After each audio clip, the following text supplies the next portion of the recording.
Ivy Stevens had been looking forward to the 13th of July for weeks. She and her husband had planned their big night out long in advance. And as it approached, it was hard not to be excited.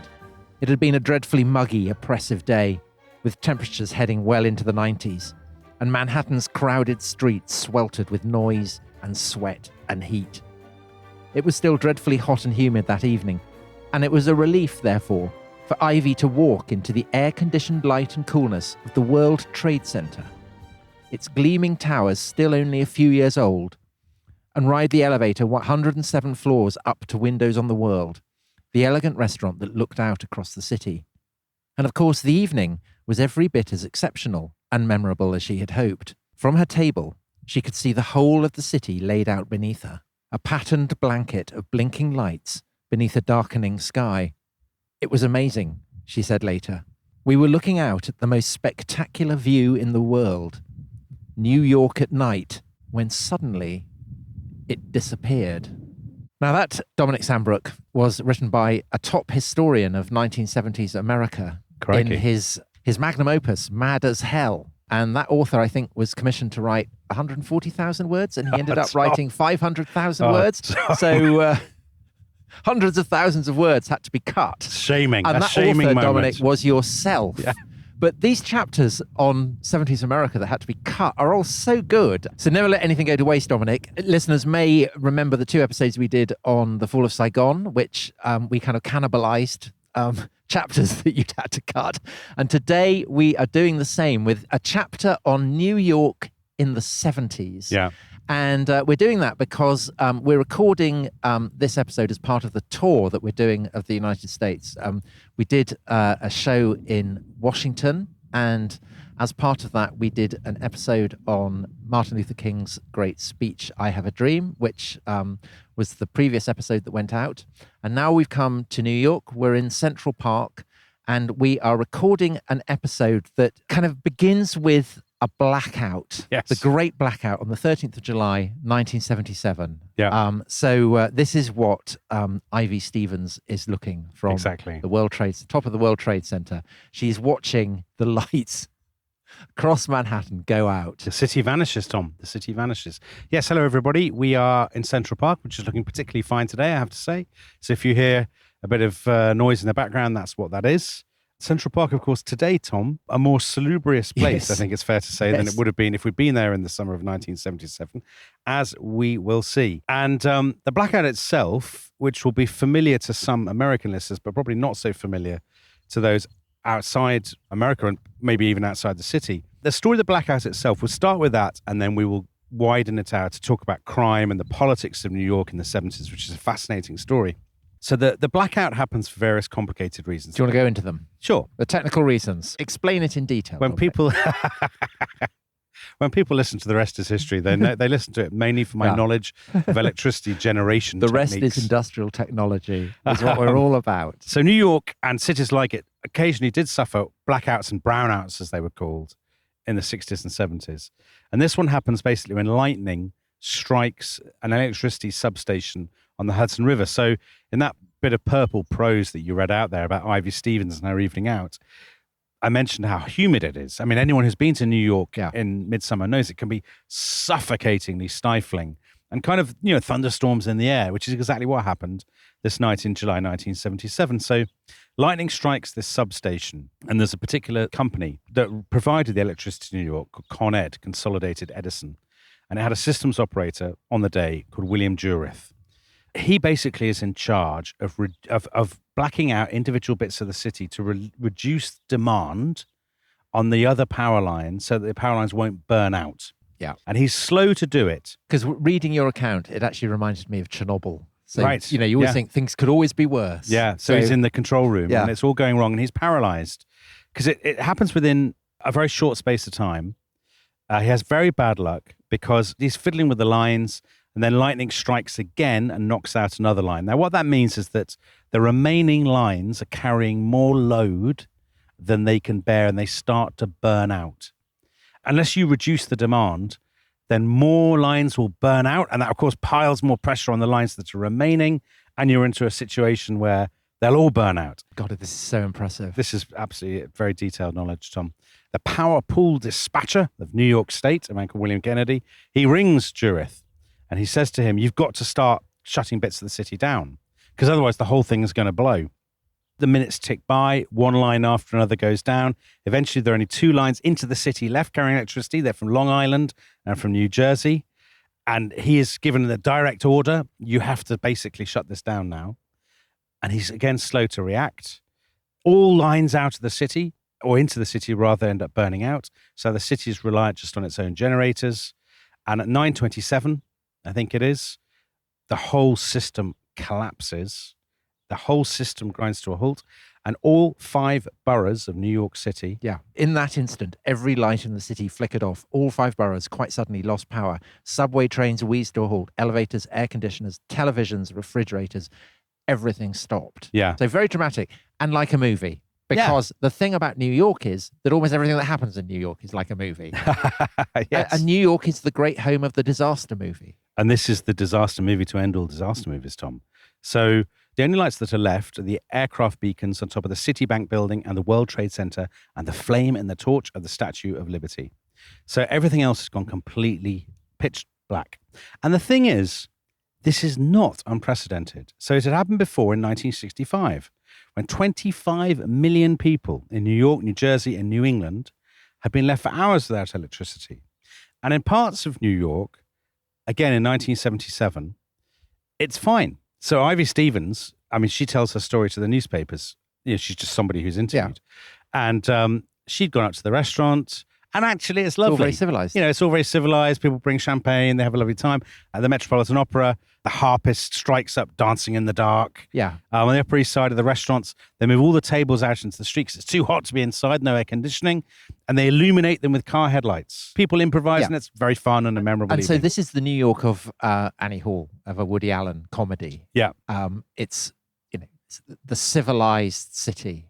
Exactly. But New York in the 1970s is increasingly becoming a byword for urban dystopias. Exactly. And so what happens elsewhere when everything goes dark? So the extraordinary thing is that within moments of the blackout happening, the looting and the fighting starts. So in Alphabet City, for example, down towards the bottom of the island of Manhattan, people almost immediately start ransacking the shops, smashing the windows, grabbing stuff. On the Upper West Side, there are stories that store after store is pillaged. 61 shops between 63rd Street and 110th Street alone. On Broadway, just south of Columbia University, there are stories about people driving up to hi-fi shops with their trucks. They attach a hook to the grill, to the kind of gate, and then they drive away, rip the gate off, and then it's open season. Everyone gets in and helps themselves. Well, you've got a particularly poignant episode on Amsterdam Avenue. A crowd break into a clothing store and just kind of make off with everything. And there's this middle-aged black woman outside pouring feebly at the looters with a broomstick. No, don't do it, please. They worked so hard. Don't. Yeah. So they're actually quite tragic scenes. People, you know, some of these are family businesses who are effectively on the verge of losing everything when people start looting. So Manhattan is bad. It's bad in Manhattan, but it's worse in the Bronx. So in the Bronx, 473 shops attacked. 961 looters are arrested. There's an Ace Pontiac car showroom, and 200 people force their way into the showroom, and and they just drive off with the cars. They drive off for 50 cars, one by one. They in a sort of single file out through the glass, out into the street. Brooklyn, even worse than the Bronx. So 700 stores in Brooklyn were gutted, looted, burned, 1,000 people arrested. And there's one neighborhood in particular that becomes synonymous with the blackout of 1977. It's called Bushwick. So Bushwick is off in northeastern Brooklyn. And by this point, it is predominantly black and Puerto Rican. And we'll talk a little bit later in the podcast about these neighborhoods where the demography had changed massively in the 1960s and 1970s. So Bushwick already in the 70s had a reputation for very high levels of people on welfare, very high levels of violence and vandalism. It's basically not a place where tourists go, Tom. So it's the kind of the reaches of Gotham City that Batman would be clearing up. The Batman will be clearing up, or Batman might be slightly out of his depth. Dare I say, Tom. Okay, that bad. So in Bushwick, I mean, we don't need to go through all the sort of stats and stuff, but all the descriptions of it are that in the center of the neighborhood, gangs are moving through within moments. It's as though they've been prepared, they've been ready, which of course they weren't. But people start moving through, looting shop after shop. They use trucks, they load furniture, hi-fis, televisions, all of these things. I mean, the thing is that I remember living through the London riots in 2011 when basically, I mean, it was a kind of a frenzy of looting, and it people just kind of got caught up on it. It all seemed, everybody was just piling in. And this is what happens, basically. It is what happens. So it's, I mean, here's one quote. People were grabbing shirts, pairs of pants, anything, running around and laughing. It was though they were suddenly free. So that's a radio reporter who's up in Harlem. This is a cop. A cop says the looters swept through here like locusts. I've seen looting before, but this was total devastation. Smashing, burning as if people had gone crazy. They were like bluefish in a feeding frenzy. And it's not just, the urban poor, is it? It's kind of affluent shoppers in Midtown in Manhattan, right? Kind of breaking in, grabbing pants. I mean, you've got the story of a woman who's spotted stuffing a bag of ice into her very expensive designer handbag. Her Louis Vuitton handbag, Tom. Yeah. She's stuffing a bag of ice into it.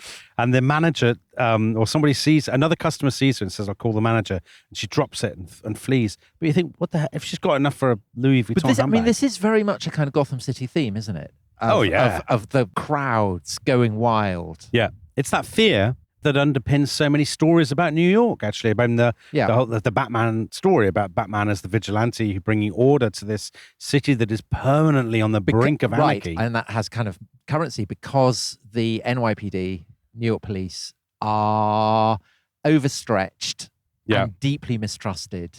Yes. And kind of ravaged with corruption. Yeah. And so they also are not in a good state. They're in a terrible state. And we'll get onto this in the second half, just why the NYPD are in such a terrible state in the 70s. But to go back to Bushwick, this place, which is the absolute epitome, the embodiment, the symbol, the avatar of the lawlessness of that evening in the summer of 1977. The looting doesn't die down in Bushwick until just round about dawn. And when the sun rises, it reveals this neighborhood that it's basically been gutted. It's as though the people of the neighborhood have sacked their own city. Well, can I read from your book, Dominic? Please do, Tom. Do you think the listeners would like to hear more of your I imagine prose? They probably wouldn't, but I'm sure you're going to do it anyway. Okay, I'm going to read it. So along Broadway, this is in Bushwick, no fewer than 34 stores had been looted. 45 had also been set on fire. Most of Bushwick's buildings were made of timber and asphalt, a devastatingly flammable mixture. At one point, 2 entire blocks had been ablaze. When fire crews had reached the scene, they had been bombarded with rocks and sticks by jeering looters, and the police had even resorted to using a water cannon to protect the firemen. Now, in the cold light of morning, 20 fires still burned, and a cloud of black, acrid smoke hung over the area. It was a scene from a war zone, a battlefield. It was a scene from the end of the world. Yeah. And the potency of that scene from the point of view of those, in the broader world, is again that this is New York. Right, exactly. There's a line by a guy, I think he's from the Miami Chamber of Commerce. So I was going to come up with it a bit later in the podcast, but it's appropriate now. He said, we knew exactly what to expect from New York, and they didn't let us down, which I think is a very sort of telling moment. So to cut to the chase, more than almost 2,000 stores were looted. There were 1,000 fires across the city. Roughly 4,000 people were arrested, and that is merely a fraction of the numbers that could have been arrested. The police at one point, Tom, are told to stop arresting people because they can't fit them into the cells. And they're also told the time you're taking arresting people is time where you could have been on the streets. So they just beat looters up. So they just say, go and crack heads. Yeah. Go and crack heads to try and stop it.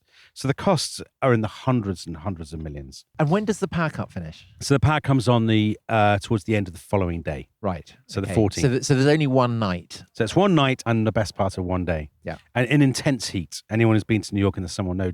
Imagine what it's like with no air conditioning, no fans, just stifling heat. And of course, for the press at the time, they see this as a symbol of all that's gone wrong with New York, which we'll get into. And there's one paper in particular, which we should talk about, which is the New York Post, whose headline is 24 Hours of Terror. It's a banner headline. And why the New York Post? Because the New York Post just a few months earlier had been taken over. It'd been By founded Logan Roy. by Logan Roy, exactly. So the New York Post, a newspaper founded by hip-hop star Alexander Hamilton, had been taken over by Rupert Murdoch. So Logan Roy is the fictional incarnation of Rupert Murdoch in Succession, the TV drama. Our British listeners will know Rupert Murdoch very well, as of course our American listeners will too.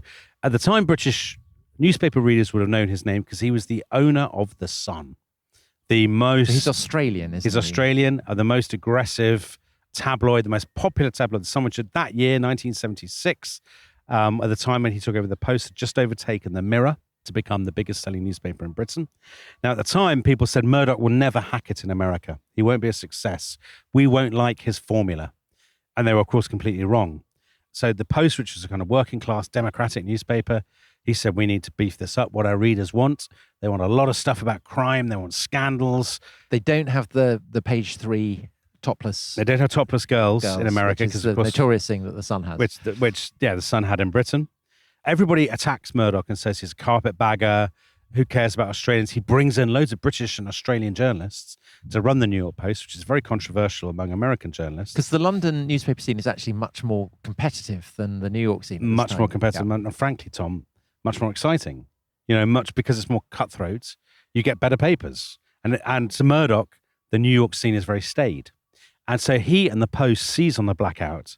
And they run story after story, front page after front page. And it sells kind of massively. They sold tens of thousands of extra copies based on their coverage of the blackout, of the looting. So Rupert Murdoch he's very conservative. He's very much on the right. Yes. So is he going in with a kind of law and order, string them up kind of approach? Absolutely. So the New York Post's attitude is the word that recurs again and again, which will make, I should imagine, many of our listeners shudder, is animals.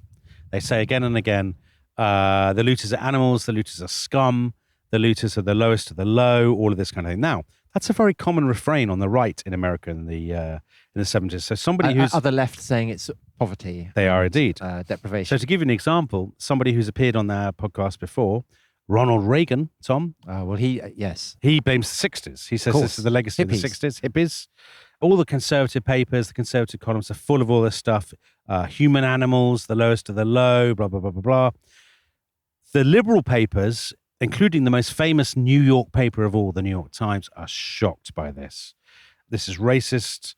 You can't call people animals. And actually the cause is unemployment. So Jimmy Carter is president in 1977. He does not condemn. He does not say this is all because of criminality. He says it's because of unemployment. It's a protest against unemployment. That is the most common refrain among liberals. Now, the New York Times runs editorial after editorial on precisely these lines and gets an absolute torrent of letters from readers who are appalled. So I'll just read you a couple of letters. So this is from a fellow in Long Island. He says, your editorial was overloaded with the type of decrepit cliches still believed only by sentimentalists, professional liberals, and your editorial board. The scars are inflicted by publicly funded demagogues who pander to our permanently established rabble. It's bad form to tell these parasites that looting, vandalism, arson, and other violent crimes are no-nos. It's so much more profound, so much more chic to blather on about the debts which our society owes to its destroyers. So very strong, pungent stuff, Tom. Pungent, yes. Pungent stuff. A man from Manhattan, Hendrik Root. I don't know how to pronounce his name. Hendrik Rutenbeek. Hendrik Maybe Rutenbeek. Came over with the Dutch. With the Dutch, yeah. A Dutch holdout from New Amsterdam. He says, the warning should have gone out that every looter should be shot on the spot. The Puerto Ricans can go back to Puerto Rico. They belong there anyway. And if the blacks don't shape up, they can go back to the South. Now, these are shocking sentiments to us and to many of our listeners, I imagine.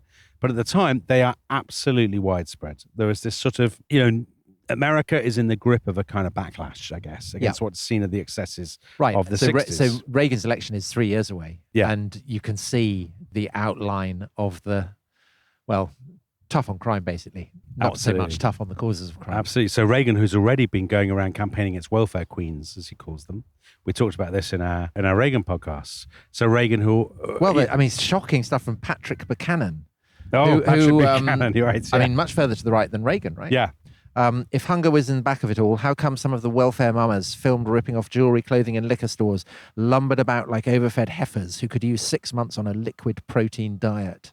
Yeah, I mean, that is pungent stuff. that Tom. is, yes. Um, But he's quite a serious political figure, isn't he? well, he'd worked for Nixon and then become a columnist at the New York Post's rival, the Daily News, I think it was. But Dominic, one thing about this, perhaps a point of intersection between the left and the right, between liberals and critics of the permissive society, is that a lot of the looting, rather as that woman who I mentioned saying, please don't do it, are themselves black. The victims of the looting, Yeah. yeah, absolutely right, Tom.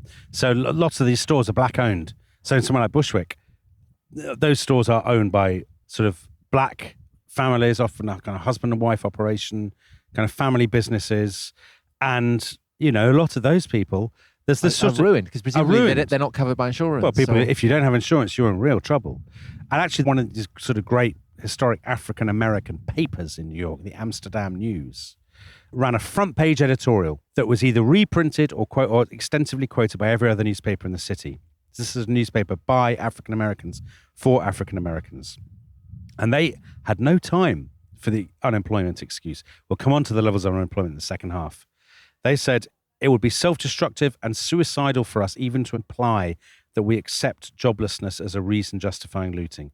The looting was criminal, outrageous, and damnable. We cannot accept this behavior of our young people. We love them too much. We love our communities too much. We love those striving black businessmen and businesswomen too much. It has taken us too long to get where we are to accept such destructive behavior So now. what comes across from all this, whether it's on the left or the right, black or white, whatever, is basically a kind of feeling of impotence and paralysis, a sense of a crisis that is so enormous Yes. that people don't really have solutions, that they're kind of falling back on their gut political instincts, their gut prejudices to explain this. But the scale of the crisis is really too great for any explanation. And again, just to reiterate, because New York is what it is, it is the representative city of America. It is the city that people imagine when they think of urban America. Therefore, it is amplified globally in a way that it wouldn't be even in, I don't know, LA or Chicago. I mean, I think that's right, Tom, but I think there's something else on top of that, which is that cities have riots. I mean, any city has the potential for a riot or for disorder. These things happen. They happen after, how often do they happen after football matches or... Well, we talked about the 2011 riots in London. Exactly. But the 1977 business feels different, even to people at the time, because it resonates, because it expresses a kind of deeper truth about 70s New York, which is what we're going to get into. This sense that this wonderful urban project has turned into a living nightmare, that the city is a cesspit of crime, of corruption, which you see in so many Hollywood films in the 70s. And that, I think, is a fascinating story, and that's what we'll get into. Should we do that after the break, Tom? Let's do that. Okay, very good. We'll take a break now, and we will return in the cesspit of crime and corruption of 70s New York. Fun times.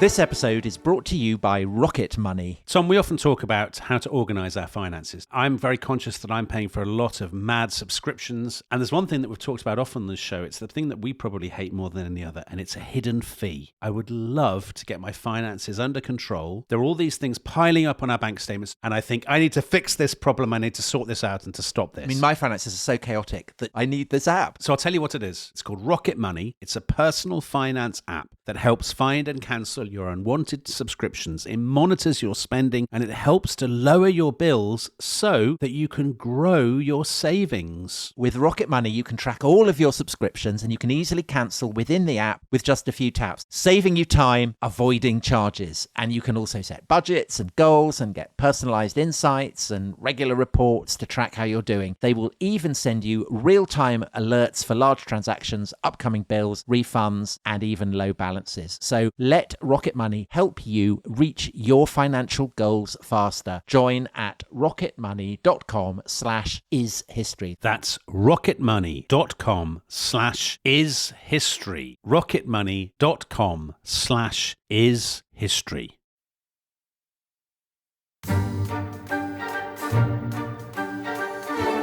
Hello, welcome back to The Rest is History, and we are looking at New York in the 70s. Because I remember I was growing up in in the 70s. You're not in New York, Tom. You're growing up in Wiltshire. I was growing up in Wiltshire, exactly. I was.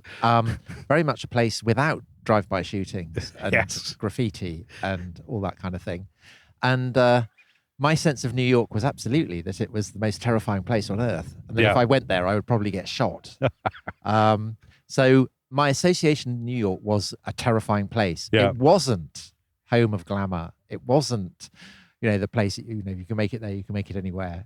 It wasn't kind of Mad Men or anything like that. Right. It was, I will get shot if I go there. I was kind of 8. I was going to tease you and say this is penetrating analysis, but actually it's true. That's what people did think in the 70s. So it's kind of gut instinct. And had you been born 20 years earlier, you wouldn't have thought that. No. Because New York in the 50s and 60s was perceived abroad and in America as the epitome of everything that was most glamorous, most dazzling about American life.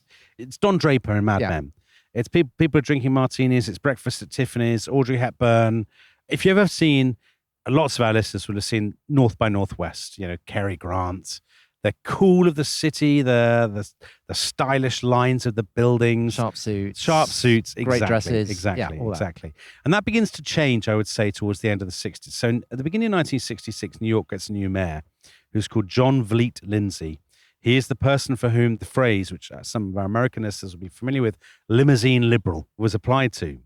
And he is the absolute personification of kind of patrician, old money, the old elite, if you like. An elite that you can sort of trace back to the novels of Henry James and Edith Wharton, kind of Gilded Age New York. So Lindsay went to a boarding school.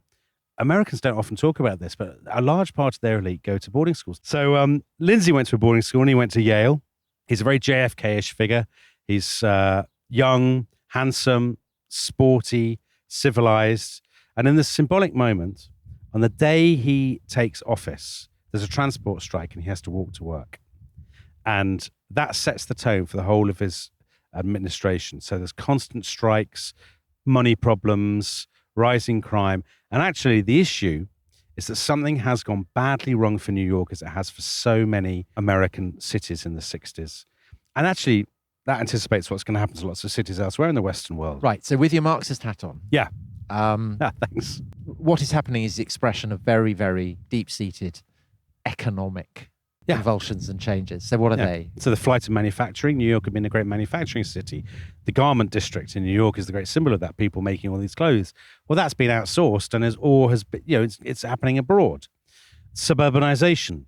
White middle-class people in particular are moving out to the suburbs. But also there's a big shift in America generally from what's called the Rust Belt.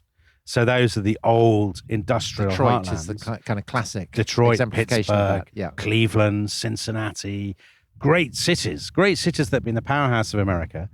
But in the 70s, the booming cities are Dallas, Phoenix. Because they've suddenly got air conditioning. Because they've got air conditioning, exactly. I mean, it seems like such a banal thing, but air conditioning is one of the great transformative moments in American demographic history. Because now you can go and establish factories in the South and Southwest, where, by the way, they have quite restrictive anti-union laws. So for an employer, you just pile off. It actually makes sense. But also, isn't there also the Arizona. sense that you can build factories and things from scratch there? Yes. Whereas in a city like New York, the infrastructure will often be quite antiquated. Exactly, yeah. It's crumbling infrastructure. Yes. So lots of particularly sort of more affluent, more educated white families moving out of New York and lots of new people moving in. And these this is nothing new. The whole thing about New York, the Statue of Liberty, huddled masses, all that kind of, is that waves and waves of immigration come in and the city gives them jobs. But is it the case in the 70s that for the first time, there aren't the jobs available? There are two things. One, there is a class of people that had always been there in New York, who are now leaving, who are the more affluent people, or sort of somewhere like Brooklyn or the Bronx, even white working class, kind of in inverted commas, and I know it's a heavy loaded word, sort of respectable working class families. They are moving out to the suburbs, and the people who are New Jersey and exactly to purpose built estates and things. Whereas the people who are moving in, there are lots of migrants from the Caribbean, from Central America, from Puerto Rico, or African Americans from the South. Now, in the past, as you said, loads of such people arrived in New York City, but there were jobs. But actually now, there are not jobs. The economic obstacles to the newcomers are much greater than ever before. So, in the month of the blackout, July 1977, 7 out of 10 African Americans in New York are out of work, and 8 out of 10 of the Hispanic population. So massive, massive unemployment rates. Now, as a result of that, you get into a vicious spiral. And Tom, I warn you, there's going to be a tiny, tiny bit of economics. Oh, goodness. So we've had industry. Yeah. And now we've got economics. Well, we've had the analysis of electricity generation. Yes. Yeah. And now of tax bases. Because, of course, when you've got high unemployment, you've got fewer people paying a lot of tax, but you also have much bigger welfare rolls. Yeah. So what you have is that New York is making less money, but its liabilities... But having to spend more. Having to spend more. And that's not just New York. So Boston, Chicago, Detroit, Pittsburgh, some of those cities we mentioned. Well, Detroit, I mean, is basically collapsing. Well, it's not yet collapsing, but it's on the process of approaching the brink of it. So they're running up tens and tens of millions of debts. But nowhere is it worse than in New York. So the mayoralty of that guy that I mentioned, John Lindsay, ends up in a complete sort of disaster as he runs into financial problems. The city is losing hundreds of thousands of jobs every year. The deficit is getting bigger and bigger. So in 1974, when Lindsay gives way to a new mayor, already the city has this reputation as a financial basket case. I mean, this is the New York Times itself, Tom, talking about its own city in 1974. New York City has become a metaphor for what looks like the last days of American civilization. It's run by fools. Its citizens are at the mercy of its criminals, who often as not are protected by an unholy alliance of civil libertarians and crooked cops. The air is foul, the traffic is impossible, services are diminishing, and the morale is such that ordering a cup of coffee in a diner can turn into a request for a fat lip. New York City's a mess, and it's getting worse all the time. So great stuff for the New York tourist board. Yeah, it's a great advert for the city. January 74, a new mayor comes in, and he's basically a symbol of New York. He's a guy, he's very short. He's called Abraham Beam. And he is the son of Jewish immigrants from Poland. Classic kind of people that you'd get. They're moving to the Lower East Side, where so many Eastern European Jewish immigrants did. He was born in 1906. Like so many bright Jewish poor boys, he benefited from free education at the City College of New York. And then he became a Democratic kind of machine politician, was the financial controller. So he's meant to be the person with the figures. He becomes the mayor. When he comes in, the city is facing a complete financial meltdown. So he is basically having to borrow money at rates of 10%, interest rates of 10%, just to pay the city's workers. Which presumably include Cops, firemen. Firemen, and people who collect the litter. All of those things. But people won't lend him the money. By the spring of 1975, he's basically staring into the abyss. He gets a loan from the state, from New York State, but that even won't cover his own payroll. So he has to go to the federal government. Ronald Reagan, Tom, your mate, who you impersonate so well, Ronald Reagan said, New York can just save itself. He said New York must prove that it can handle itself. We shouldn't lend them any money. But Ronald Reagan's rival, Gerald Ford, his president, he obviously can't really allow the city to sink. But there is a famous headline, isn't there? There is. In the New York Post. In the New York Post, yeah. Ford to city. Drop dead was the headline. Because they've asked him for a loan. They asked him for a bailout, and he said no initially. Actually, that's a bit unfair on Ford, because Ford does change his mind. He gives them a $2 billion loan guarantee bailout. Because if he didn't, the city would have collapsed. So at the point where he does it, Abraham Beam, the mayor, has just fired 63,000 people, including 10,000 teachers, 4,000 hospital staff, and thousands upon thousands of police and firemen. And this is an absolutely extraordinary story. So he fires all these people. He has to fire them. Thousands of people walk out. And the police, in particular, the police union, go absolutely ballistic. So if you'd flown in, Tom, on holiday from Wiltshire, I know. What they would have given you at the airport, the members of the union would have greeted you with a leaflet that said, "Welcome to Fear City," and would have told you, don't use the subway or don't leave your hotel after dark. You see, my father, basically he didn't like going to Salisbury. So there was no prospect of us going on holiday to New York. Well, to Fear City. Yeah. And also there are kind of millions of very fat rats scurrying everywhere, aren't there? Yeah, that's right. So you're the winter of discontent in Britain. Yeah, it's nothing. It's pitiful by comparison. Yeah. This is like years of the winter of discontent, but with police handing out these leaflets saying you're going to be shot. Yeah. I mean, at one point, policemen who've been sacked block Brooklyn Bridge, and then they put up barricades on Brooklyn Bridge and then throw beer bottles at people's cars. It's absolutely, I mean, it really is like a Batman film or something. Right. But Dominic, just to reiterate, Yeah. I mean, the impact of this is in part because America and the world has a sense of New York, that what happens in New York is always kind of extreme. It is, the ultimate global city. And basically has been throughout the 20th century. Tom, I love New York. I don't want to sound like we're reveling in this sort of dystopian nightmare, because I actually love New York. Yeah, of course, but you can love New York and revel in dystopia. I mean, that's kind of the whole point, that, you have awful things happening in New York and somehow it's material for a movie. Yeah, of course it's material for a movie. So, I mean, we'll get into the films in just a second. Just on the last word on the NYPD, by the way. The NYPD, I mean, Tony, our producer who's listening to this, is just in disbelief at some of these stories. But the NYPD had an appalling reputation in the 70s. So there'd been a very famous story about this guy called Frank Serpico. Some people may have seen the film. Yeah, the Al Pacino. Al Pacino. Serpico had been the first officer to speak up publicly about corruption, for which his colleagues had shot him in the face, and then set him up and sort of framed him during a drugs raid. And he had testified, and the story ended happily, and he ended up being played by Al Pacino. But basically, there's a big investigation called the Knapp Commission into corruption in New York City, and they find out that basically lots of officers have been taking bribes from drug dealers, from pornography merchants. They've been selling heroin and cocaine. But they betray their own informants to the mob. And Dominic, one thing they haven't been doing really is solving crime. So you give the amazing stats. Yeah. Between 1966 and 1973, the murder rate in New York went up 173% and rape by 112%. Yeah. Yeah. New York becomes... This is a problem, by the way, not just in America. It's a problem in lots of cities across the Western world. I don't want to sound like we're beating up on either New York or America. Well, but New I mean, York just to does say, become the embodiment of this problem. But because then New York recovers. So the depth of the decline is what then steps up the Of course, peaks of the recovery in the 1990s and after. And there are two elements, by the way. Let's go back to the blackout for a second. In that summer, July 1977, that capture public attention. So the first is the problem of gangs, of young people's gangs. So just a few days before the blackout, Time magazine had run a cover story on what it called the youth crime plague. The most extraordinary claim.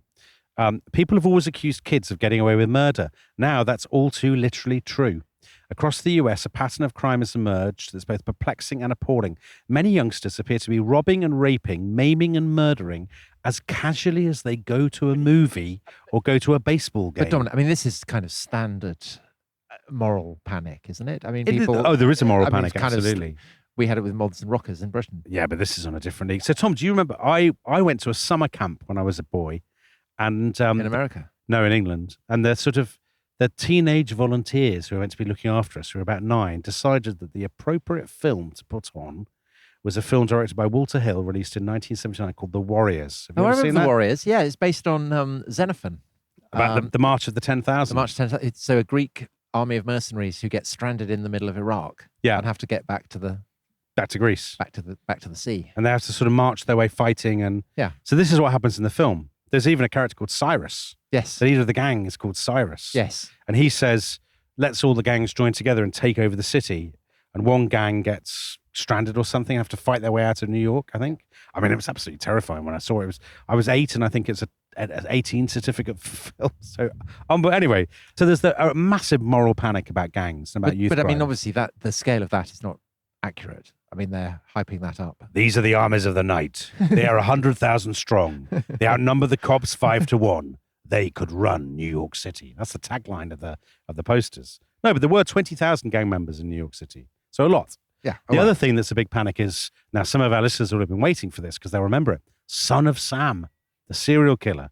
So the disco killer, as he's called, he killed 6 people in Queens and in the Bronx between the summer of 1976 and the summer of 1977. And he is basically the kind of the love child of Jack the Ripper and the Joker. Right. Golly. Just as Jack the Ripper sent a letter to the police. Yeah. So Son of Sam sends a letter to the Daily News columnist Jimmy Breslin. He does. Hello from the gutters of NYC, which are filled with dog manure, vomit, stale wine, urine, and blood. So more excellent copy for the New York Tourist Board. Hello from the sewers of NYC, which swallow up these delicacies when they are washed away by the sweeper trucks. Hello from the cracks in the sidewalks of NYC and from the ants that dwell in these cracks and feed on the dried blood of the dead that has settled into these cracks. So great stuff. I mean, you said about New York being like a film set. I mean, the Son of Sam stuff feels like a Batman movie, a really dark Batman movie. Yeah. I mean, he kills 6 people. And presumably is an influence then on undoubtedly. subsequent kind of dystopian portrayals. Because Batman in the 60s is Adam West. It's all, it's a joke. It's kind of very funny. But then subsequently, Batman has become a much darker figure. Right. Yes. And presumably that is kind of drawing on the legacy of this age. Oh, undoubtedly. So the Joaquin Phoenix portrayal of the Joker, I mean, it sounds very Son of Sam. Yeah, the Joaquin Phoenix or the Heath Ledger Joker, actually. Yes. In the Christopher Nolan films. Exactly. Because Son of Sam, who's actually a person, he's a loner, classic serial killer, guy called David Berkowitz. He's constantly sending letters to Jimmy Breslin, to this columnist. I am the monster. I love to hunt. I'll be back. I will haunt you. All this sort of thing. So you might well say, well, why? Just before we get into the more about the films, why is crime out of control? There's one very banal Well, reason. if they've sacked all the police. Well, they've sacked all the police. Helpful, is it? But crucially, they've opened the floodgate. They've opened the gates of New York's psychiatric hospitals. Again, very Batman. Yeah, Arkham Asylum. So in a series of decisions, partly there's been pressure for years for community care, community mental health. Don't institutionalize people. The Supreme Court had ruled in 1975 that people who are mentally ill can't be detained unless they are definitely a threat to other people. So across America, hundreds of thousands of people who previously had been in hospitals. I mean, it also helps if you want to make cuts, by the way, there's budgetary reasons. So they have basically been decanted onto the streets. Many of those people are now homeless, are roaming the streets in Manhattan and elsewhere. Those scenes that many of us who've been to New York, particularly went to New York in the bad old days, will recall, of people pushing their possessions in kind of shopping trolleys or dragging them behind them. I mean, these people are often former psychiatric patients who are basically being abandoned by the system, thrown out onto the streets. So there are some estimates that in the early 1980s, about between a third and a half of the city's homeless population were previously people who'd been having treatment, who were basically being thrown out onto the streets. So there's this sort of sense, and you take that, the lack of jobs, the degradation of the urban environment because of the financial problems. There is this the lack of human resources, the lack of police, of sanitation workers, of firefighters. Then there's drug addiction. And then there's also the fact the city's environment itself has been radically reshaped by planners like the most famous guy, a guy called Robert Moses.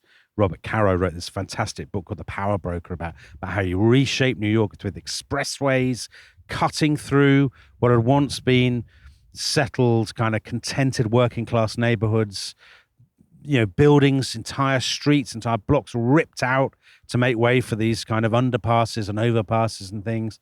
So there's a sense that the city has lost its self-belief, it's lost its sheen. Lost its soul. Yeah, lost its soul. All the glitter and glamour. I mean, there's a very famous moment that epitomizes this in the Bronx. So the South Bronx have been eviscerated by the Cross Bronx Expressway, this disastrous project that ripped through neighborhoods. And is that the expressway that in Bonfire of Vanities? Oh yeah, it might be actually. The Tom Wolfe novel where the yuppie accidentally goes off the wrong I think exit. you might be right, actually, Tom. I mean, you're right, because the Bonfire of the Vanities, the Tom Wolfe book, is written, I suppose you would say, at the very end of this period, in the mid-1980s. The Masters of the Universe have returned to Wall Street. Right. But there's still that kind of dread of what happened. The sense, well, I suppose it's kind of haves and have-nots by that point. Exactly. But the Bronx is also home to Yankee Stadium.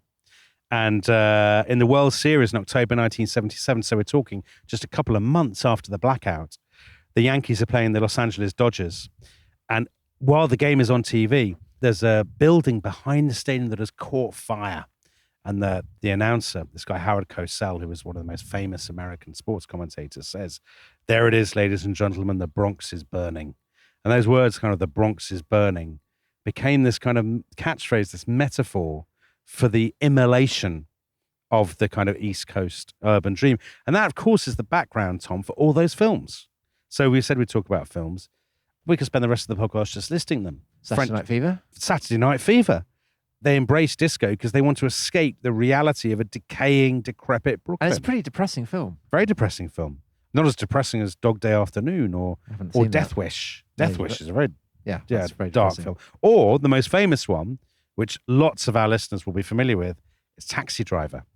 So amazingly, given what we're saying about Son of Sam, Taxi Driver comes first. So Taxi Driver. So that's the still fecund Robert De Niro. Yes. Yes. I didn't think you'd be going there, Tom, but you did. He's about 120 now, isn't he? But He he's is. still fathering those children. He is. So he plays in that film, 75. He plays Travis Bickle.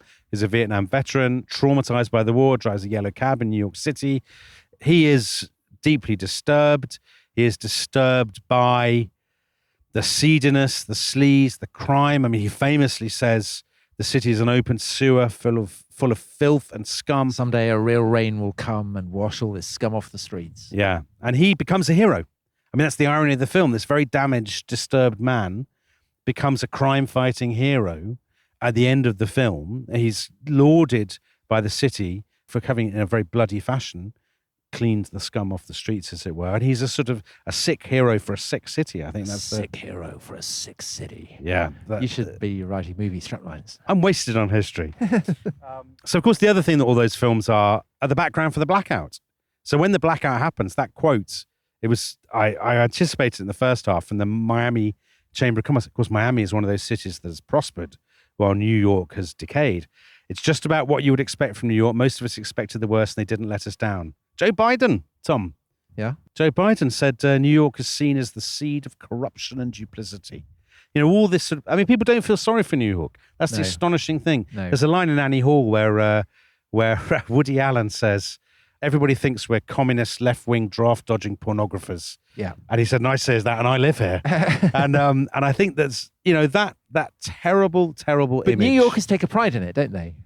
I mean, there's kind of sense that, we're the meanest of the mean, we're the baddest of the bad, but to a degree. I think after July 9th, they've had enough of it. Well, because the city then does stage a miraculous recovery. It's not instant. No, but by the late 80s, Manhattan again is a byword for wealth and glamour and sophistication. It does. And actually, that's another story in and of itself, which we don't have time to get into. But could maybe do it some Which point. we can maybe do at some time. Yeah, how the city turns it around, all the controversies about policing in the 1990s. What was the film in which New York becomes a prison and the president kind of crashes into it or something? Escape from New York. Yeah. With Kurt Russell. Yeah. Plays a character called Snake Plissken. Must watch that again. I haven't seen that for years. So 2 notes on which to end. First of all, 2 consequences that both happened here in New York, Tom, where we are today, but both had wider national consequences. So the first comes just a few months after the blackout. So there's going to be a mayoral election. And Abraham Beame, this guy we described, Lower East Side, Jewish immigrants, the sort of soul of the old-fashioned social democratic New York, I suppose. He is dumped by the Democrats and replaced with a guy who's the future, who's a guy called Ed Koch. And Ed Koch had been... I thought it was Ed Koch. Ed Koch. But you can call him that if you like. I believe it's Ed Koch. Ed Koch, okay. I mean, a wise choice from Ed Koch if you want a political career, I think.